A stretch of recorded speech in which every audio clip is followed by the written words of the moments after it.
Let's go into our little presentation mode here, and let me trick myself a little bit, and let me get this screen shared with you all. Okay, so again, if you've been here before, this particular class is brought to you by Voris, which is Kyle's company, and Stick and Grow, my company. And this topic, we called it Steal Their Thunder, really how to do competitor research with AI.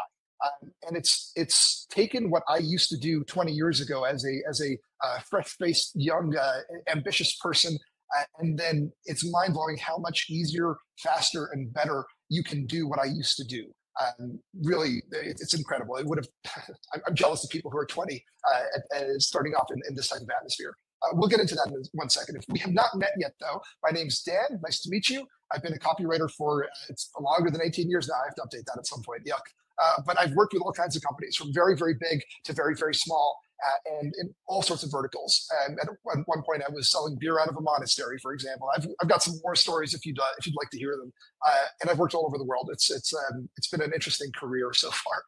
I used to be the head copy coach over at copywritingcourse.com, and then I used to work at Voris, where I was the CMO for about 3 years. And what I currently do is I help B2B founders build LinkedIn funnels at Stick and Grow, where a lot of the content we generate, a lot of the strategy we generate is basically done with AI, with a human editor on top of the system, namely me. And if you'd like to connect, find me on LinkedIn. Yeah, that's what I look like on LinkedIn.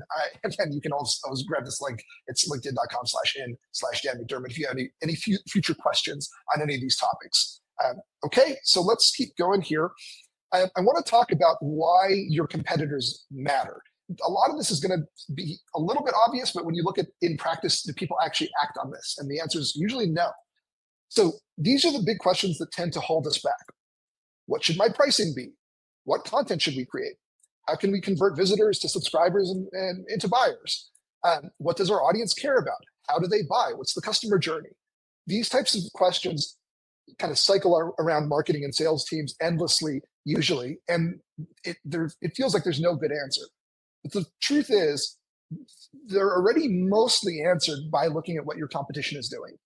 Most of us here have some larger incumbent in the B2B SaaS space, where we work for a company where there's some behemoth in our industry, and they've done a lot of legwork already to sort of give you what a basic customer journey for somebody buying this type of product looks like. They gave us a basic reference point, an anchor point for pricing. They give us even a little bit of a content strategy, because if, for example, if I was in the CRM space, guess what? HubSpot has given me a content strategy. It's just up to me to sort of figure out, where can I beat them? How can I beat them? Where is the weak spots? Where are the strong spots? And I want to point out that B2B buyers especially, but all buyers really, but especially B2B buyers, shop around. So I want you to think about who else folks are looking at. At the end of this call, I'm going to ask you for a URL of your company and then a URL of one of your main competitors. So think about your buyers. Who else are they considering? Who's in your space? And then when you focus in on one competitor, where do you win? Where do they win? What are your competitors great at? What are you maybe not so great at? So we're building, again, into a battle card, really. That's the name of the game in this particular call, which we'll get to in a second. But these questions of relative value, relative strengths, relative weaknesses, that's what frames so many marketing conversations and so many sales conversations. We are rarely speaking in a vacuum, where we are the only entity in the whole world that exists to solve this problem that the customers come to us with. So it's very important to get into their heads a little bit and to think, okay, well, because of the situation that they're in, because of the people that they're looking at, maybe this is the time for me to say XYZ. So I want to show you a process to build battle cards quickly and build them with basically in depth. And then here's the real trick that I'm getting ahead of myself with a little bit here, but battle cards that aren't just detailed and good, but also ones that you can talk to. So here's a couple of screenshots I'll explain in a second. But really, the best sales and marketing teams, they know their competition so well. They know them inside out. And that's because they track pricing, they track content, they know their talking points relative to specific competitors, relative to maybe DIY solutions, relative to situational selling and marketing. They're following the latest developments in the industry. Maybe they even have some Google alerts for their competitors' names. This is what people basically are looking for when they are on top of the game. They're following they're signed up. If you're in a marketing team, for example, and you're not following your competitors' emails, I think you're missing a trick. If you're not following them on social, it's kind of a big miss. So a lot of this together, when you look at it, comes down. I'll explain the WDWW in a sec, but it's usually a very big manual effort to do this. And that's really what the WDWW is. It stands for who's doing what, where, and why. I guess there's a third W there. This is the spreadsheet that I used to use when I was the sole analyst at a clean tech firm that was doing some really big things in the solar, wind, and geothermal space. And what they had me doing was tracking every single project across the US in one spreadsheet that was over a certain megawatt level. And I had to call them up and sort of figure out, pretend to be a journalist sometimes and do all sorts of things, maybe a little bit shady if I think back on it properly, but basically track as much detail as how are the deals structured? Who are the main decision makers in the city? How did they get in touch? There's so much detail and depth, and this is my whole job. And really at the end of the day, that was good training material for me, but it was very inefficient. And it was just something that, if there was a better way, cough, nudge, nudge, there is, then, we should be leveraging the same, maybe the same direction, the same energy, but with more efficiency and more strategy, which we'll use AI for. So instead of doing it manually, this is what I'd like you to do. I'd like you to consider building battle cards that you can actually speak to.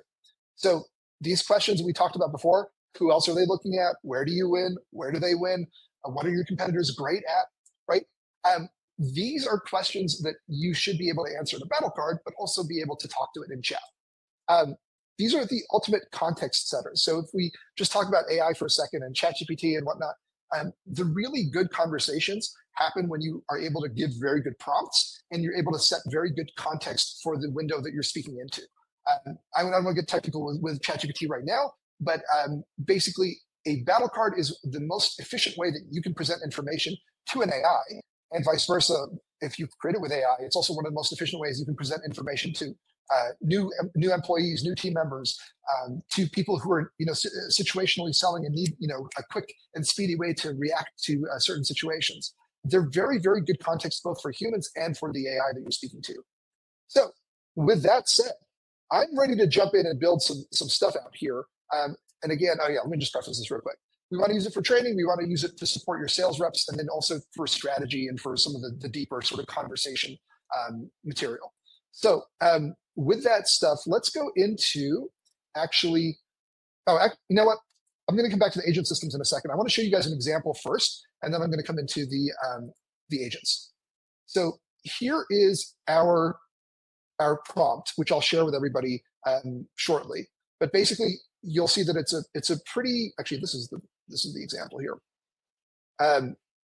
This is a pretty good prompt. It's well organized. It's got a lot of context. It explains who the chat is supposed to act as, what it's supposed to create, and then it leaves us some space for input. So in this particular one, I used the example of HoneyBook and PandaDoc as the two competitors. So in this prompt, you can put in your URL, and then you can put in a competitor's URL, and it will basically split everything up and look at what basically what we should do. So let's go down to the bottom and look at the output.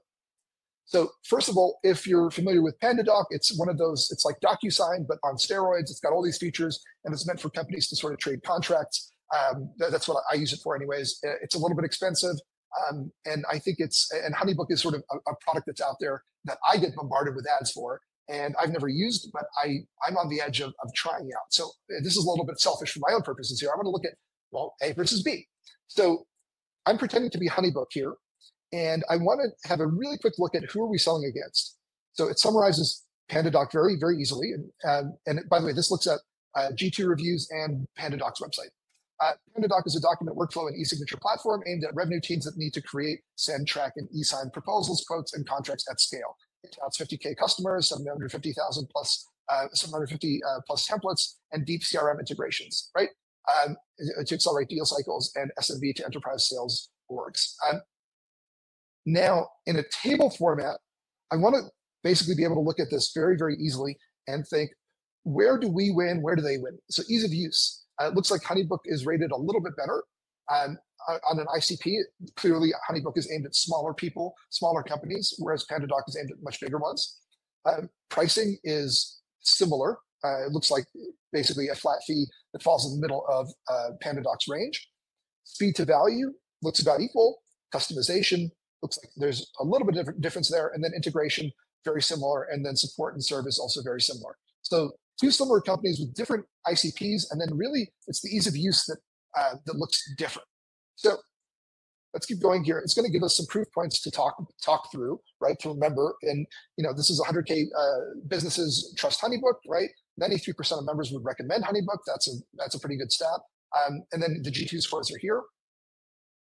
And then here's the core talk tracks. This is where I think it's very valuable to think about from not only a sales conversation when you're live in the middle of a conversation, but when you're sitting down to draft emails.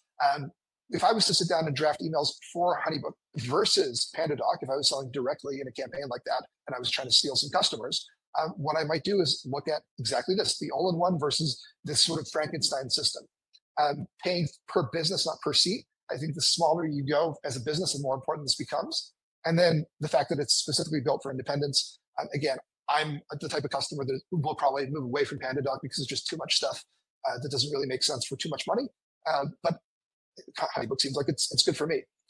And then here's some objections and responses.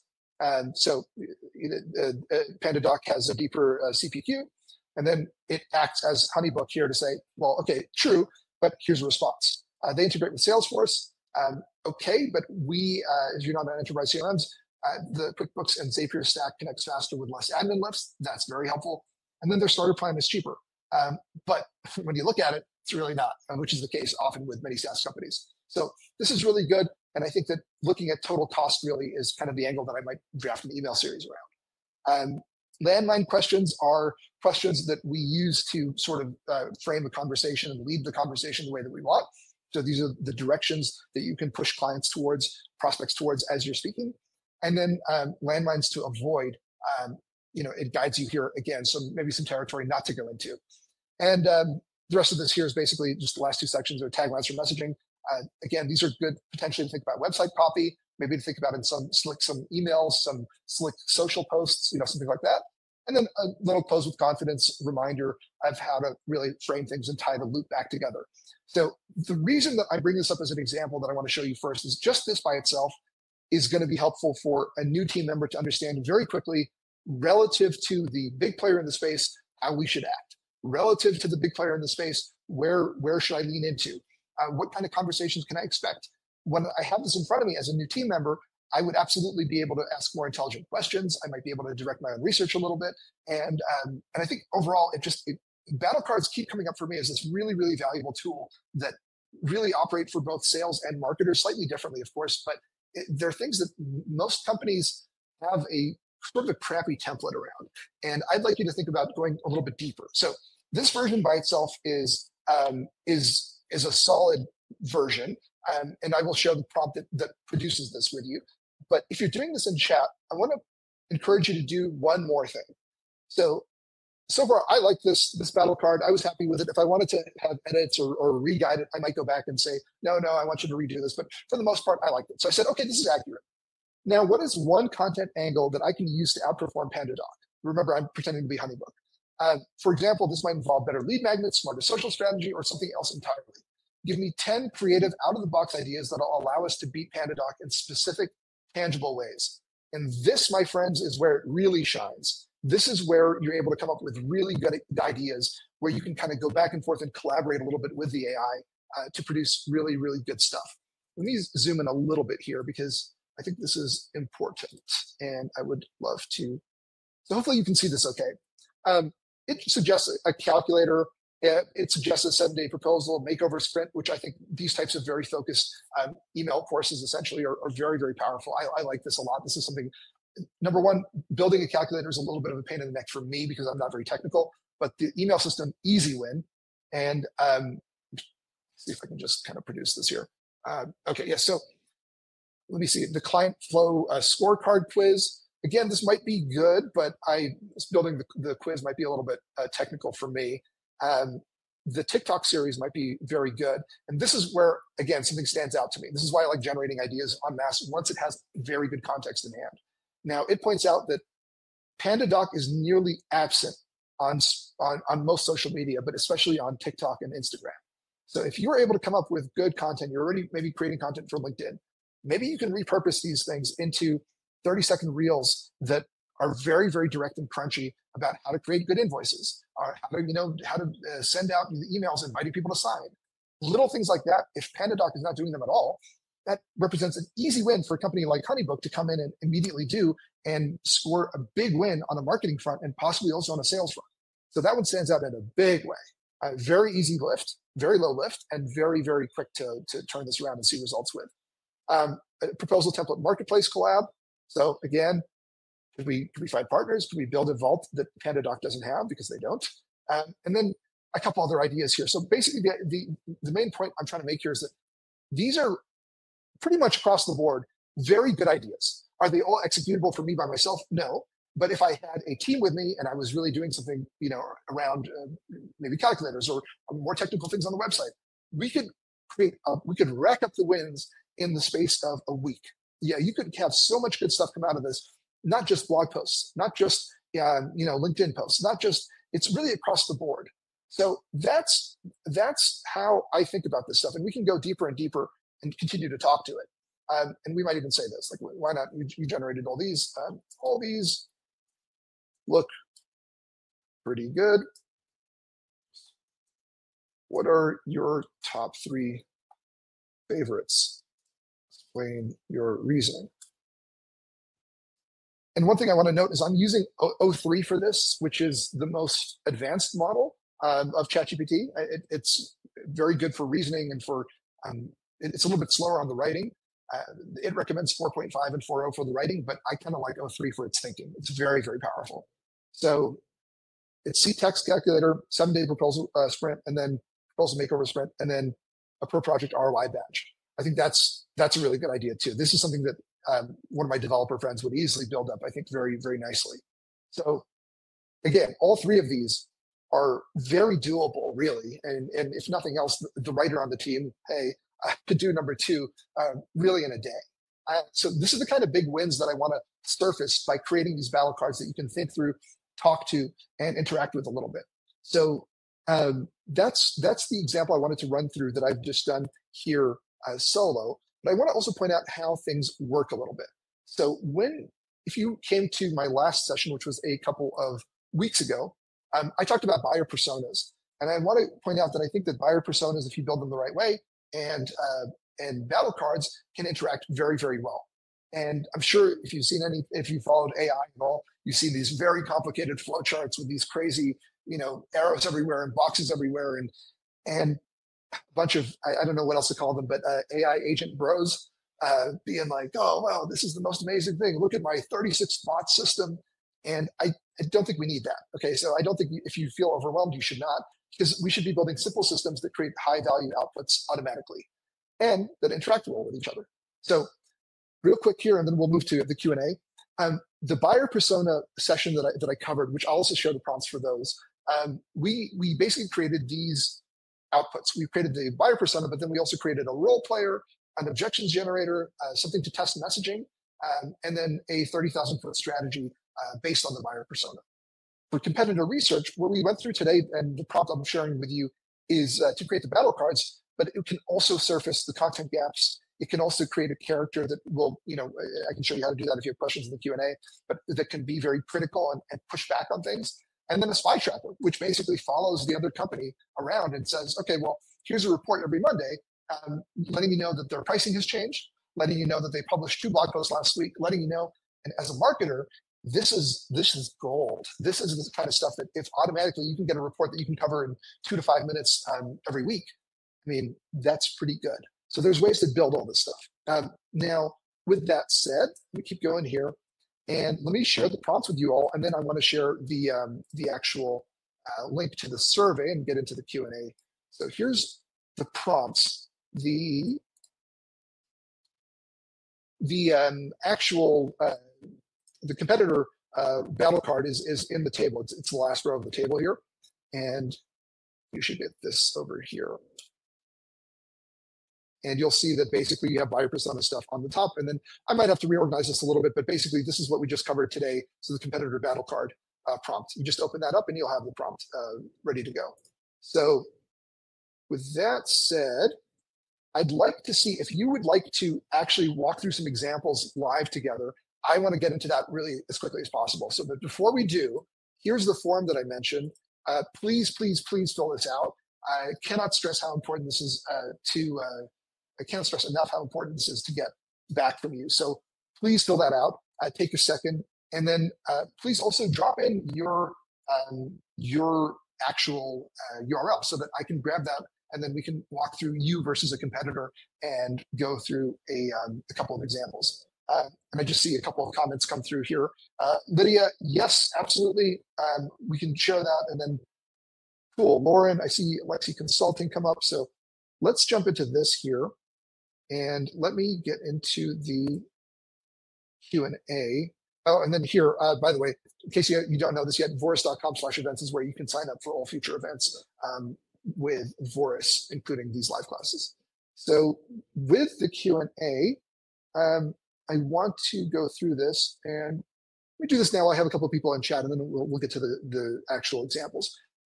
If you've attended any of these, you know that through 2.5 years, almost 3 years of doing these, 2.5 years of doing these, Kyle and I only ever sold once for a workshop, for an AI workshop. And basically, I'm selling again. So if you'd like, I'm offering 2 60-minute calls for a company. And basically, if you're interested, no pressure, but you can grab a spot here. And what we'll do is we'll actually build out the systems. What I showed you here is a prompt that I can generally walk through with, generically walk through for any company. But on a workshop with me, we would build out something very specific for you and use a slightly different prompting style that kind of takes it on a sort of on steroids level. And then you would build something that you'd actually use. You get both the battle card that will output a content calendar and email campaign suggestion, and then an outline, and then a buyer persona that you can actually speak to and role play and use to challenge your messaging and your strategy. I used this the other day live with a client, and an email campaign that I had prepped. I ran through the challenge, and it gave such a good. It was like, yeah, it works well here, but then the point that where you lost me was here, and it was spot on. And I had to go back and rejig it. So this is what we're doing. If you'd like to, feel free to grab a spot with me there. But let's get into the chat here. So Lauren, you are with lexiconsulting.com. So Lauren, what is one of your top competitors? And then as I wait for Lauren to add those, I'm going to go through a couple more that have the competitors on there. So Asim, you got amolino.ai. So let's go to this, amolino.ai. And then let's go to an Ebsta. Oh, Ebsta, okay. Go to ebsta.com, and yep. Okay, so let's go to here. Let's go to the actual prompt, and let me create a new chat here. I'm going to pop the prompt in. I'm going to change this to 4.0 just to make it a little bit quicker. And let us go through. So we have Amolino, and we have, whoops, www.amolino.ai, and then this one is Ebsta, and we have Ebsta's website here. Boop, boop, boop. Okay. And let us go ahead and generate this. Amolino.ai. Oh, did I put the wrong one in there? Ah, okay, I think that's correct. So let us see here. Ebsta versus Amolino. So Ebsta is the Rev Intelligent platform that integrates with Salesforce and HubSpot, et cetera, et cetera. They target mid-market to enterprise sales teams seeking to optimize their sales processes within their existing CRMs. So it looks like it looks at you as being a little bit easier to use. It looks like the ideal customer is a little more broad and gets away from Salesforce or HubSpot. Pricing is similar towards the lower end. Speed to value, tailored AI playbooks. Okay. And then it's funny, it added security and compliance. That's new. And then proof points. So you have a 60% increase in forecast accuracy. I think that's very strong. I think that's very strong, especially if you can back it up somehow. That would be very, very good. Forecast accuracy. Yeah. So this is interesting. So you versus them. So it looks like it pulled a little bit of EBR into, into those talking points. So that might be a bit of a bug. But so the talk tracks, again, this is the most valuable part, I think, of the battle card. Proactive deal guidance. So you don't just analyze data, you prescribe next steps to keep deals on track. I think that's very, very helpful, especially if you can show that in action. If you can show, in a little GIF of, the little guidance coming up and then you shifting your strategy a little bit to keep the deal on track. These are very, very good. It can also work great as a content strategy for you to just endlessly talk about this. Seamless multi-channel integration. So, okay, very good. It's not just limited to HubSpot and Salesforce, I guess. And then tailored playbooks. Again, these might be very, very good lead magnets for you. Share them for free, but ask for emails. You could get some really good stuff here. And if you want to send out cold emails, guess what? A lead magnet with a cold email would be great. Saying to somebody, hey, I know you're the CEO or whatever it is, at blank company. We have a custom playbook exactly for your type of persona or your type of vertical. Would you like me to send it to you? That would be a killer cold email for you here. A couple of objections, right? And then boop, boop, boop. Our team's used to it. No behavioral changes. This is great. Forecasting is sufficient, but we offer a 60% boost. Is that what Epsta's getting you? Right? So we have some really good talking points that would be very, very strong in email and on the website and social, really. Landmine questions we can skip a little bit. I think those are kind of obvious, but they're helpful again, I think, for newer team members. And then some taglines. I think this is kind of fun. You think about ads, you're thinking about headlines. This is not bad to keep going with.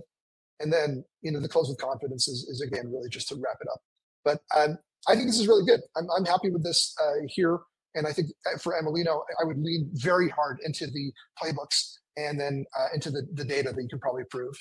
So hopefully that's helpful here, team. Let's keep going here. Lauren, I teased you there. I was going to do it and then I didn't do it. So let's go back to yours over here and let's see here. By the way, I see him. I like the homepage. Looks very good. Lexi Consulting. And let us go to Pop Lexi Consult. Actually, let me just do this here.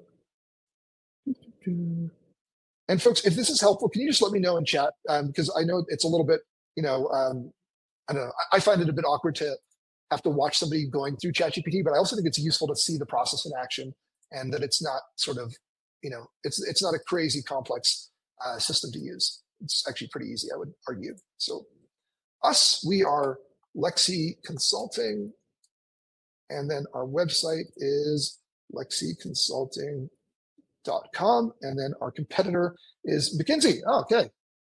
You want to go up against the big boys. So let's go to McKinsey, and we go to get rid of that. And let me go back to here. Competitor is McKinsey. And then the website is and then let's see what we get here. This should be an interesting one.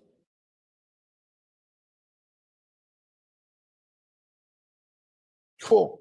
Yeah, you got it, Sam. Thanks for participating here like this. This is so much better when we actually look at real companies and not just my own wacky examples because of what I'm looking at. Interesting with 4.0, it pulls out these images. Maybe on the next one we can try out 4.5 or 03. So okay, McKinsey, basically a huge consulting firm. This is a little bit more structured. Okay, immediately the thing that jumps out to you should be the colors. Pricing, you are going to be better than them because they're probably going to be more expensive. That is the nature of the game of McKinsey. But if that's wrong, let me know. Ease of use, you're agile and client-centric versus their structured methodologies. So you adapt a little bit to meet the client. I think that's very, very necessary to talk about. That's a very strong competitive point. Mid-market, large enterprise, so slightly different ICPs, rapid deployment, and then time-intensive processes. So again, you have a winner. You basically have a lot of winners here. You're more customizable. You can integrate more. So all that stuff about you just being a little bit more agile really comes to bear in all these I guess lenses. And it says that basically this green dot says that it's well, it says parity, but it also I think it kind of means this is the standard, and then the check mark is you're beating it. So very good. Proof points. I guess there's a case study that it pulled from, which is great. We recognized for delivering customized solutions. Maybe we want some more there, and achieved a 25% reduction in cost for manufacturing client through streamlined processes. So this is a little bit weak to me. If you looked at the last one when we looked at Amelino or when we looked at Honeybook, the proof points were the data was a little bit more in your face. And what I'd suggest here, Lauren, is going back and looking for what kind of numbers can you really speak to? Can you elevate that even more? When you do a bunch of these, you start to see some relative areas of strength and weakness. I think you could probably improve these. And the reason this is limited is it's just pulling from the website. So you probably have stuff that's not published that could really massively improve this. So talk tracks, tailored solutions, again, because we're not just forcing you into our system, we build it around you. Agile implementation, right? That makes sense. And then cost-effective excellence. Again, this is speaking in ROI terms is a great way to speak about cost effectiveness. And the more you can show this versus a McKinsey, I mean, the more you're going to win kind of in every example. So, but McKinsey's global, they're the big name. Yeah, but we offer personalized attention and agility that these big firms don't really have. We need comprehensive industry expertise. Well, we actually have that. We actually have that even deeper, probably. And we're concerned about scalability of solutions. Well, we literally adapt to you as you grow.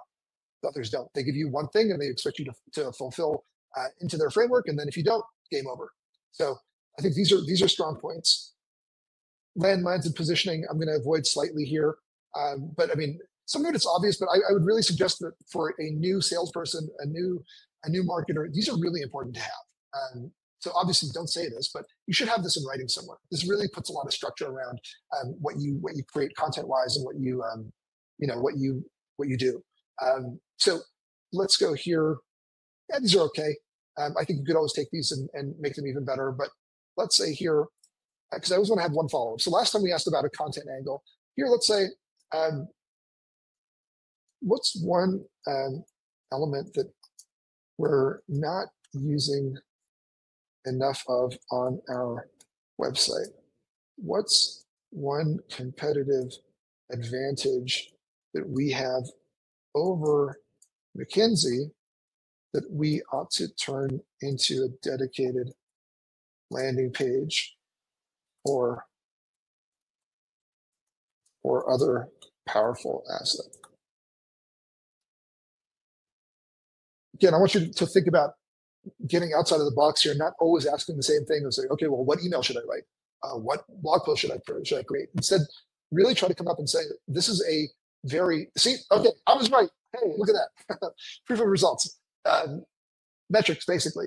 So if we have this peppered around the site, but also possibly on a dedicated page, I think that backing up your claims is so important, especially when you're up against big boys like McKinsey. So agility and speed to value. I think that's another one. You could have a visual around this, would be very, very great. You could have 6 to 12 months on a chart, and then you could say, that we actually get most of our work done in 90 days or whatever it is, if that's accurate. Again, strategy to action in 30 days, a fast start process. All this stuff is gold. I love this angle also. So, and then what I like is that with 4.0, it also says, hey, do you want me to wireframe this for you? It's game changing, guys. I really hope that you see the power of this kind of stuff. And it's really, really, really good material.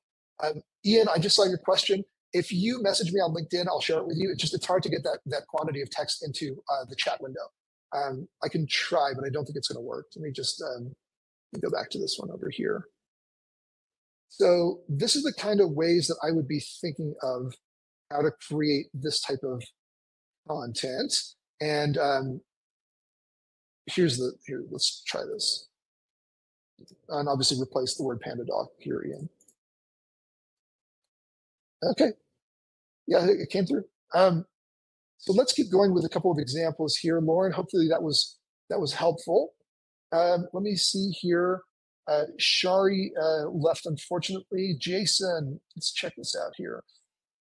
So estatespace.com. Let's check that out. Estatespace.com. Let me set up this in the meantime over here.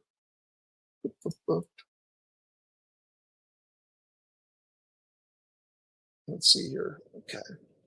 And folks, if you want to do this with me, I am pushing it a little bit because I am absolutely in love with where this is going. This is really, really powerful for a bunch of reasons. So let's go to Estate Space. And then let's grab the private asset management. Interesting. Go back to here. Estate Space. And then let's go to your competitors. I'm going to grab one of them. I'm going to grab, oh, you compete with Monday.com. Interesting. And Workday. Let's look at Workday. That might be very interesting, unless you have a preference, Jason, but let's go to Workday. So what I'm assuming is that basically you offer a more, you're built for that niche, and most of the people in the niche currently use a bigger platform like Monday.com, like Workday. And if that's accurate, let me know. But let me just here, Workday. Let's go to this website. And then let us go ahead and hit enter and see what we come up with here. So I'm using O3 for this one, so it'll take a little bit longer, but it's interesting to see it sort of think through the problem. I need to compare these websites. I'm comparing this, this element of it. So just give it a minute. It should take about 30 seconds to actually produce something. So let us go, and hopefully this gives you a good idea of the different types of models that you can use and sort of play around with. So let us see here. Oh, so Jason, I just saw Nines Living came through. Sorry about that. I missed your message, but let us go through this, and then by all means repeat this for yourself, and I think you'll get a good version of things. And remember, I did post in chat the link to the prompts, which are here, and I'm literally just using the last prompt on the table. And then as we're waiting for this to, okay, here, let's go. So who are we selling against? Workday. It is a cloud giant. So the table, so ease of use, good, but probably better for non-technical and family office teams. Who it's for, obviously slightly different usership with you just being more specific. Pricing, probably easier to understand, more transparent, right? 3-step onboarding. This one takes months. So yeah, you have a couple of big wins on pricing and speed to value, which makes sense. The two are linked often. And customization, you have templates, and then this one is highly configurable. The angle there is probably, hey, you don't have to build from scratch. We're giving you a template to speed you up. So there's a place where this is actually should be at the check mark, and this should be the neutral one. Integration, secure workspace, etc. Okay, yeah, probably a little bit different there, but white glove success, and then yeah. So really, what this comes down to is it looks like the focus on the niche, the pricing, and the speed to value to me. So proof points: 20% of admin time saved on asset management, transformative for non-financial AUM, and fit for purpose differentiation versus broader. So I think this could be improved as well. This is something, Jason, where you might want to sit down. And I know that I get that it's not the most direct comparison, but when proof points kind of hover around, they feel a bit weak in terms of numbers or in terms of one-liners. It's often a sign that you need better case studies, or you need a section on the site that really just breaks down logically, rationally, with some numbers. Why do we win? That's something I'd like you to think about. And then here's the talk tracks. Of course, we're built for you in this niche. Days to value, not quarters. Yeah, exactly. Speed to value and pricing. That niche, speed to value and pricing. So you probably know this, but these are the starting points that I would think about. Sales emails. These are the starting points I would, and not just against Workday, but maybe against the bigger incumbents in the space. Common objections. we already run Workday Finance. That's great, but we actually complement it. Is the state big enough for us? And it looks like it. And then they have broader features. Well, do you need broader features? And do you need that extra complexity? Or do you actually want something to just get work done now? Right? Good angles. We're going to skip the landmines and keep going here. So that hopefully was helpful, Jason. Let's keep going and see if there's maybe one more that we can do here, and then we can call it a day. Let us see here. Lexi Consulting, Emelina. Oh, there we go. Emma, got a one right here. So let us go through this. And one more time, folks, let me just do this before we completely get out of here. I love your feedback on this forum. Super important for us.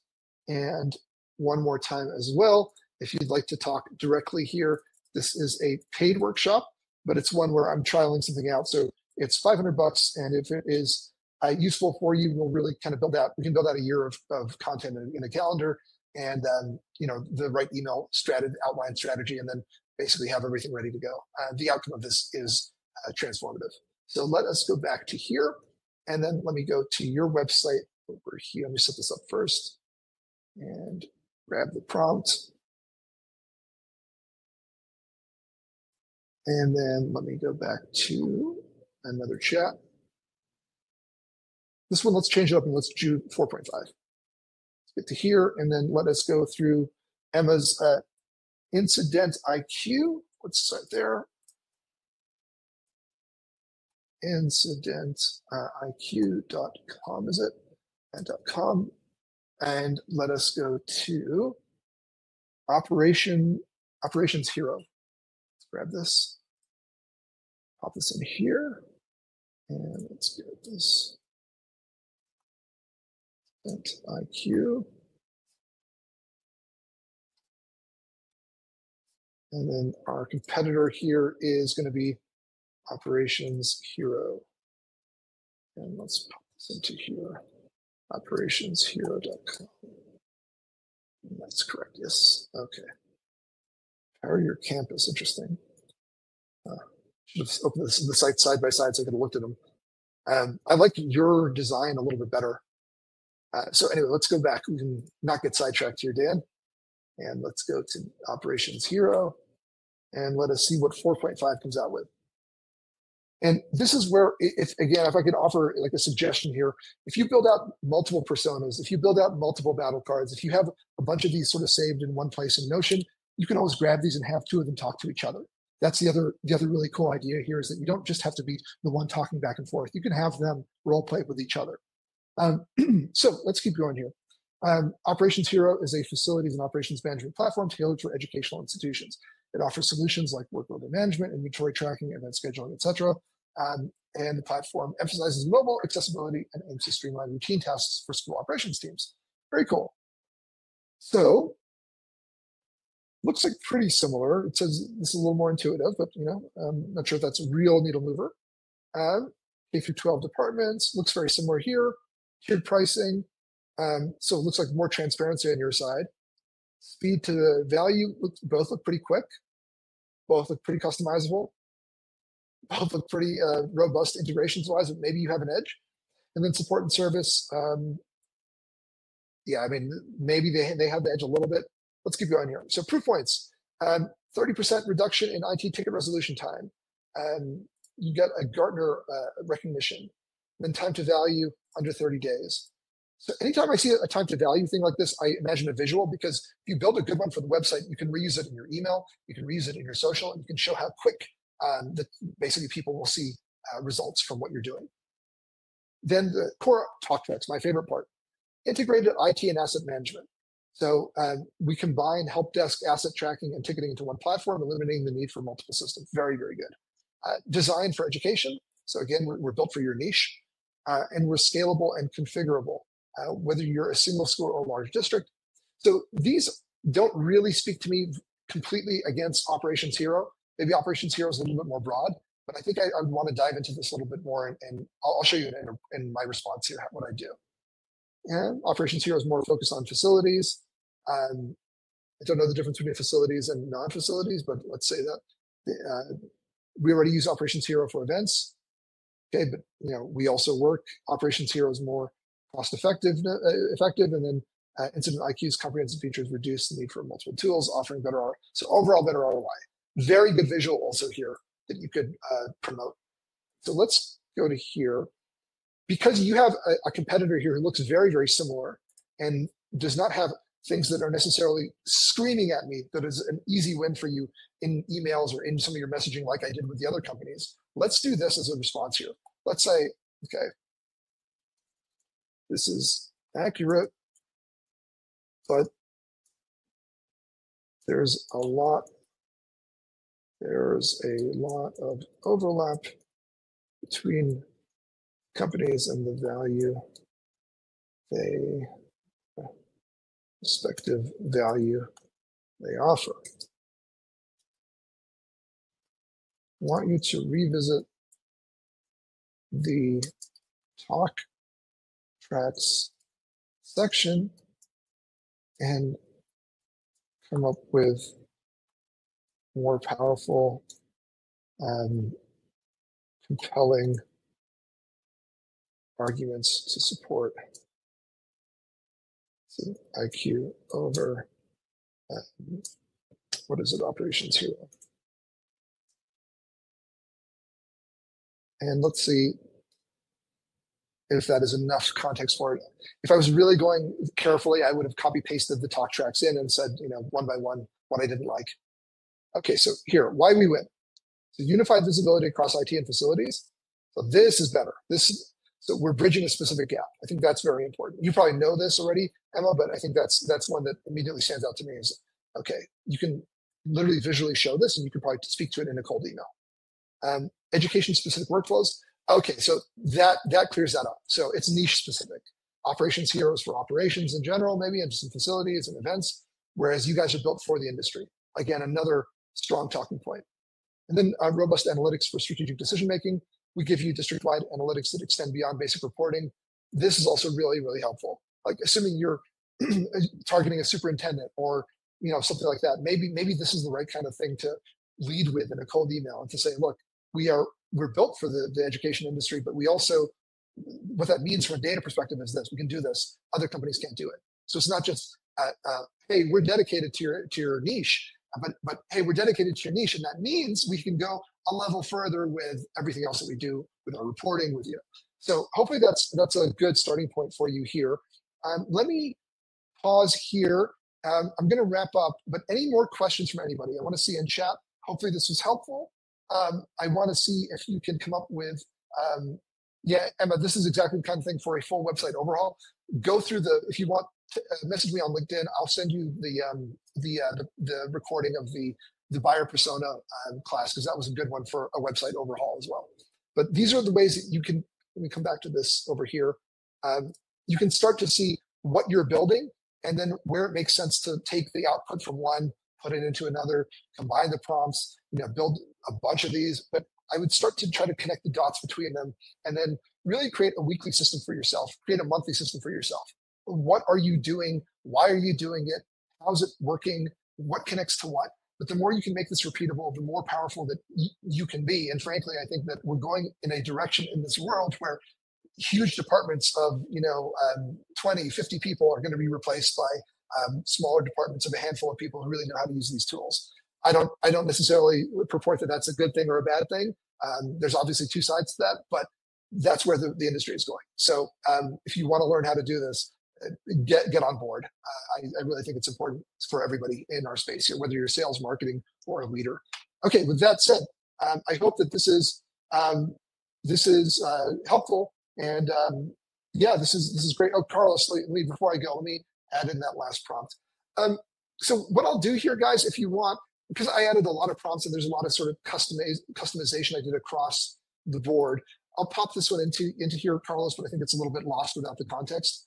So what I'll do with you here is I'll compile these into an email. We usually don't do email follow-up after the classes, but if you'd like, I can put together an email for everybody here. So just give me a yes, you want the email. and I'll include links to all these chats in addition to the links to the prompts and all that stuff. So if you want that, just hit me with a yes or a thumbs up or something positive in the chat, and then I'll put that together by tomorrow morning at the latest. So I might have the link. Okay, cool. Yeah, I'll get all that done. Absolutely, cool. That's 4 people, 5 people. Cool. That's enough. We'll get that out to you. And then if anybody gets upset at me emailing, it's your fault. Okay, so I hope this is helpful, folks. Please, again, fill out that survey. It means a lot because we really want to know where people are going and what you want us to cover. Both Kyle and I are sort of knee deep in the AI world now in both sales and marketing, and we're both very passionate about it. I know there's a lot of noise and a lot of distractions out there, but there's some companies doing incredible things. And I think you all could do really, really good stuff at your respective companies with just a little bit of more creative prompting, a little bit of AI agent building, and some automations here and there. And again, if you want to talk to me, you have that Calendly link in chat. Please book a time, feel free. And then if you have any questions, connect with me on LinkedIn and I will answer them there. So with that said, thank you all for coming. I really, really appreciate everybody's time here. You did not have to join me in the middle of your Thursday, but you did.